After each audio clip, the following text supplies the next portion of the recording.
Awas, hati-hati. Babul muslim, man salimal muslim, man salimal muslimuna min lisanihi wa yadihi. Ya, qala haddatsana qala, langsung ke rawi terakhir, an Abdullah bin Amr bin As radhiyallahu taala anhuma. Hadis diriwayatkan dari ujung sanadnya kepada Nabi dari Abdullah bin Amr bin As, semoga Allah meridai kepada beliau dan kepada bapaknya atau kedua orang tuanya, dari Nabi sallallahu alaihi wasallam. Qal al-muslimu, orang muslim yang baik itu, orang muslim yang imannya benar itu. Jadi cara baca kitab Sahih Bukhari itu begini. Sebutkan kitabnya tentang apa, maka hadisnya akan terkait dengan pembahasan kitabnya itu. Jangan dipisahkan terjemahan dari subtemanya. Kalau temanya tentang iman, maka cara menerjemahkannya begini. Orang muslim yang punya iman kuat itu, orang muslim yang benar yang baik itu, man salimal muslimuna min lisanihi wa yadihi, adalah orang yang mampu saat berinteraksi dengan orang Islam yang lain, orang-orang lain itu merasa tenang dengan keadaan lisan dan tangannya. Kalau bahasa singkatnya, orang Islam yang baik itu mampu menjaga lisan dan tangannya. Jelas? Karena itu kalimat lisan itu seringkali dibuka dengan kalimat iman dalam Al-Quran. Buka Quran surah 49 ayat 11 sampai 12. Ya ayyuhalladzina amanu, iman dulu. La yasra qaumin qaum. Hai orang-orang yang merasa punya iman, muslim yang baik, kebab tadi. Maka gunakan lisan untuk berkata yang baik, jangan saling mencela, kata Al-Quran. Ya ayyuhalladzina amanu, hai orang-orang muslim yang baik yang punya iman, la yaghtab ba'dukum ba'dha, jangan gosip, jangan gibah. Kalau ada orang bergibah menunjukkan imannya lemah. Kalau ada orang gosip menunjukkan muslimnya belum baik. Ya, abi mah henteu ustaz, bagus. Terus sepertos itu tuh, bapak itu mah tiap hari ya. Sama. Di orang Islam yang baik, dia jaga lisannya. Bahkan di hadis Nabi yang lain dikatakan, man kana yu'minu billahi wal yaumil akhir falyaqul khaira aw liyasmut. Siapa yang merasa beriman pada Allah di hari kiamat, awas, beriman kepada Allah dan akan dihisab di hari akhir. Di Nabi katakan begini, kamu hati-hati jaga lisan, perkataanmu dihisab. Falyaqul khaira aw liyasmut, maka katakan yang baik supaya hisabmu ringan. Kalau tak mampu diam. Kalau tak bisa berkata yang baik, diam. Kamu tahu nggak tentang si fulan itu? Diam aja. Ancaman dari Nabi, kalau kamu paksakan berkata yang buruk, maaf, di hari kiamat lebih dahsyat. Kalau kamu yakin akan dihisab, perkataan kamu itu dihisab. Di hadis Muslim yang lain, itu ada bab muflis namanya. Muflis, orang bangkrut. Itu pekerjaannya di muka bumi di dunianya, ternyata rajin ibadah, Pak. Kalau sholat dahsyat, Bu. Kata Nabi, ya'ti yaumal qiyamati bisolatin, datang di hari kiamat pahala salatnya banyak, pakai nakirah. Nakirah itu umum. Umum itu bukan spesifik, artinya jenis-jenis salat dikerjakan. Jangankan fardu, sunnah diburu. Wasyamin, puasanya rajin. Jangankan Ramadan, bahkan ayamul bid pun ditunggu-tunggu. Wazakatin, zakatnya rajin. Cuman sayang, wa ya'ti qad syatama hadza, dia pun datang membawa dosa, seringkali mencela si fulan. Ini isyarat dari Nabi, fenomena 15 abad yang lalu. Kata Nabi, akan muncul fenomena di masa yang akan datang nanti. Orang rajin ibadah tapi rajin maksiat. Maksiatnya apa?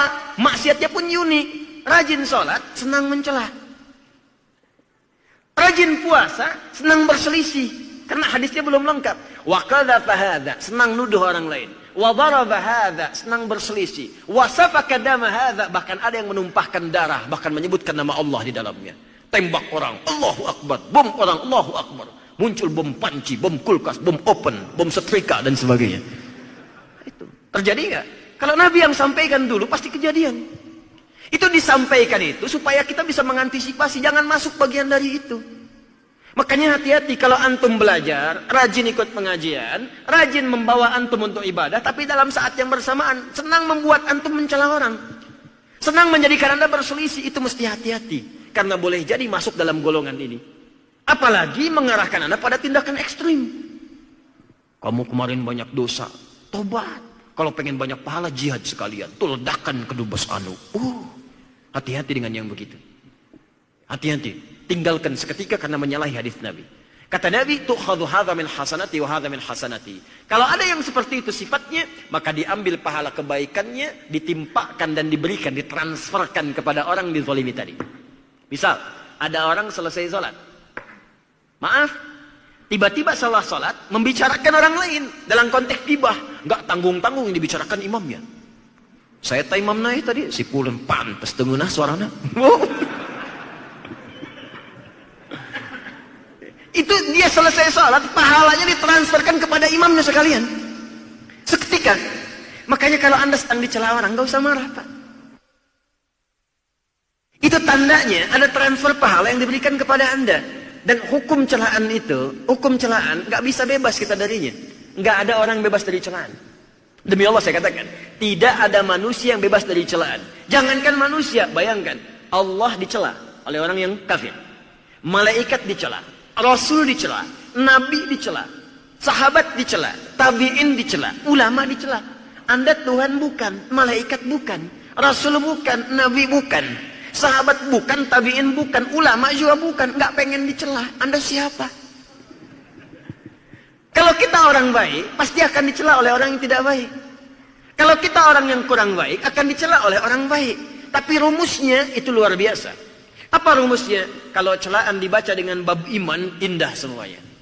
Kalau ada yang mencela Anda orang yang kurang baik, sebetulnya bukan celaan. Rumusnya dalam kaidah akhlak, sebetulnya pengakuan dari Allah yang dititipkan lewat lisan pencela itu bahwa Anda telah menjadi orang baik. Misal, nama Anda Asep. Tadinya senang kumpul-kumpul nggak jelas, tiba-tiba rajin ke multazam, kajian, sholat. Dirubah namanya Soleh misalnya.